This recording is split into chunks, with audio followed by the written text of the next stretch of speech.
Now let's get into some Power Four champions, starting with a awesome Big 12 championship game. Texas Tech, one of the biggest programs of this season, currently ranked number 4, going to be hosting BYU. Or wait, no, I'm sorry. They're not. Well, they might as well be hosting. It's going to be in Arlington, Texas. And BYU is coming to town for a rematch of a game that went pretty ugly for the Cougars back there in Week 11. I want to jump in real quick in case a Texas Tech fan just joined and heard us say that it's a home game. I know Arlington is about 3.5 hours from Lubbock. I learned that when I was closer than Utah. It's closer than Utah. When I was doing my my recon, remember I was in the Dallas airport flying to Phoenix for a wedding the same day that Texas Tech was going down to play Arizona State. Texas Tech fans, I also will not be traveling to Phoenix, so you do not have to worry about me jinxing your team again. Sorry, just wanted to get that in. That's beautiful. Get that out of the way, Tyler. Continue. Good way to set the vibe early on. Now look here, Texas Tech is a monster against the spread this season, 10-2 straight up against the spread. They 42 points or more in the 4 of their last 5 games. I'm just going to name points that I've written down at this point. LJ Martin's run game is a terrible matchup with Tech's rush defense. They allow 68.9 rush yards allowed per game. They stuff that pocket when guys are running in. Now, this is a very generic take that I had when I was, going back through and watching tape a little bit. This is BYU's potential biggest strength in this game will be keeping a slow offensive pace and giving their defense time to breathe. They are 109th in tempo when it comes to their offensive play. So I think if they stick to that very methodical and shippy play, like I've been saying all season, that's the key to getting these, mismatched wins. That's what they're going to have to do. Jacob Rodriguez, Mr. Heisman Hoseville from Texas Tech, he's going to show out big in this game too. So that the wide receivers are going to have their hands full with BYU. Yeah, I believe he got a pick in the first matchup. He did. You want to hear some stats on Jacob Rodriguez? Yeah, I was impressed in the first matchup on College Game Day. Was at first I thought they were just unnecessarily hyping him up. Then I saw the stats. Then I saw him play, and yeah, he's worth that. I still love that he went on game day during his bye week. That's amazing. And then who was it? Was it Desmond Howard who was just hyping him up, saying he should be a high? Yeah, okay. No, he's 4th in the Big 12 with 8.7 tackles per game, top 11 in the CFP for tackles for loss, passes defended, and interception, and number 1 in the Big 12 with 7 forced fumbles. Okay, Kev, I want to have an open dialogue here. What I really need to know is what has changed since week 11?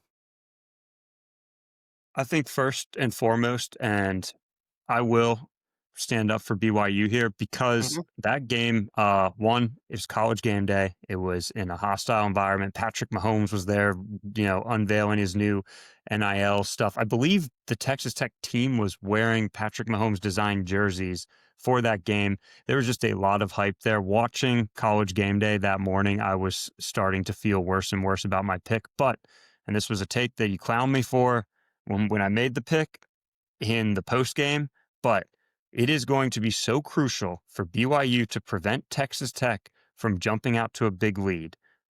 They can't turn the ball over. They can't. And yes, what you said was, so they can't turn the ball over and they need to score more points. Yes, but there's numbers to back that up. Texas Tech is number 1 in the country in first half scoring margin. They outscore their opponents 21.3 points in the first half alone. So on average, going into halftime, they're up by 3 touchdowns. BYU, impressive in the first half, but they're only outscoring opponents by 10.1. Then in the second half, BYU actually turns things up 10.9, whereas Texas Tech slows down a little bit, 10.5. But what BYU cannot do is they cannot let Texas Tech jump out to a big lead, and they cannot turn the ball over. They were doing a good job of that in the first matchup, but they muffed a punt after stuffing Texas Tech, stopping their drives early. I think on the first 2 or 3 drives of the game for Texas Tech, all of a sudden they muff a punt, Texas Tech scores a touchdown. And when I say Yep. stop a drive, I think there might have been a field goal in there. But from that first matchup, Texas Tech kicked 5 field goals. They also failed to score right before half at the 1 yard line. BYU had a goal line stand going in to halftime. So what that means, BYU, their team is capable of stopping Texas Tech drives. They did it 6 times in the first game, held them to a field goal, kept them out of the end zone. This Texas Tech is one of the better red zone scoring teams, scoring touchdowns in the red zone.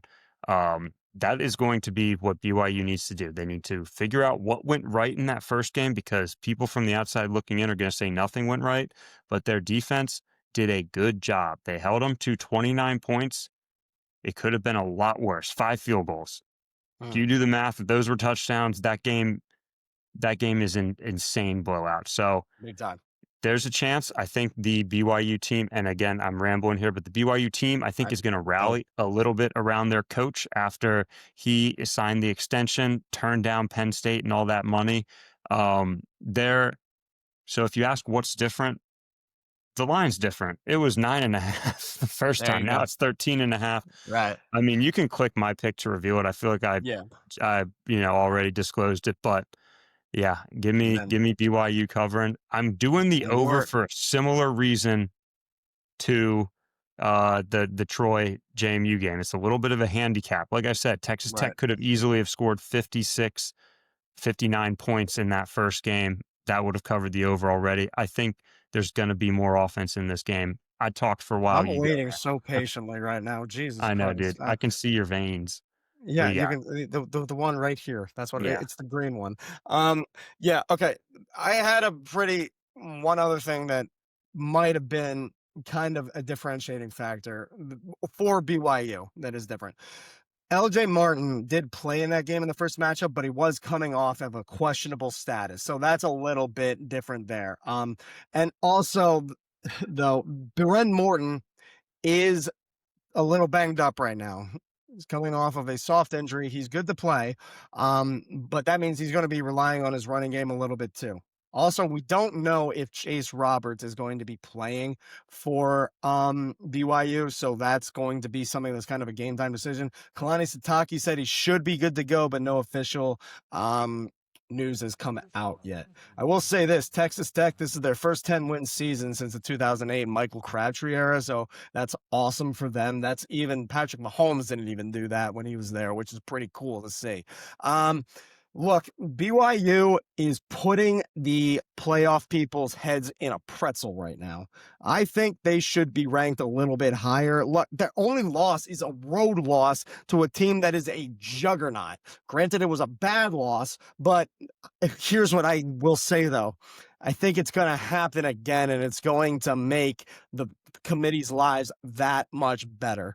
I do think it's going to end up being a little bit of a one-sided fiasco. Again, they're traveling. Utes, I almost said. The Cougars are traveling a little bit, so I don't see them having that much offensive production. I think they're going to try to get the run game going a little bit, but that's only going to work so much because you know who's going to be waiting in the backfield? That's right, the boy Jacob Rodriguez. I think he's going to go off this game. He's motivated to get his Heisman run in there. So, yeah, we are at odds with this one, Kev. All right, this is our. And what's the stat on when you and me are completely against each other? That's when we do the best, right? Yeah, well, One that of us just does. means, yeah, one of us will. I think in the last matchup, you did pick Texas Tech to cover and the under, and you were right on both of them. I was wrong on both of them, and Oh, I kind of hate that. frustrated, truth be Oh, wait, told. so But we just took the same picks as last time? yeah, we're a very stubborn group over here at Run Alright, the Seam show. that's good. Yeah, I, That's pure I am excited coincidence, for what I this wanna one. say. Yeah, me too. Especially because this is it's gonna be at noon all by itself. There's gonna be the 2 Oh, night games, I have a although cold I don't finish, just feel like one second. people aren't gonna be watching the UVA Duke game as much as they're watching the Ohio State Indiana game, but Of this course. will be the feature game and this is what's gonna be the appetizer for the rest of the games, and Yeah. what a feast. Like, What a feast. this is What a gonna be feast. a good matchup. I think it's It will not be. gonna be a blowout. Of Okay, course. fair enough. Before we go to the next game, like I've been saying, I think this is the fourth time I said it now. If you are just watching for the single clip of this game, please remember to like and subscribe. Me and Kev love doing this. We love putting in the work and the kind of research every week for you guys. We're going to continue to do it in some way, shape, or form. One of these days, me and Kevin will figure out what that means for college basketball with the show. But yeah, remember to comment what teams you want us to cover, like and subscribe, and follow us on the Twitter. You can find all of that stuff in the description.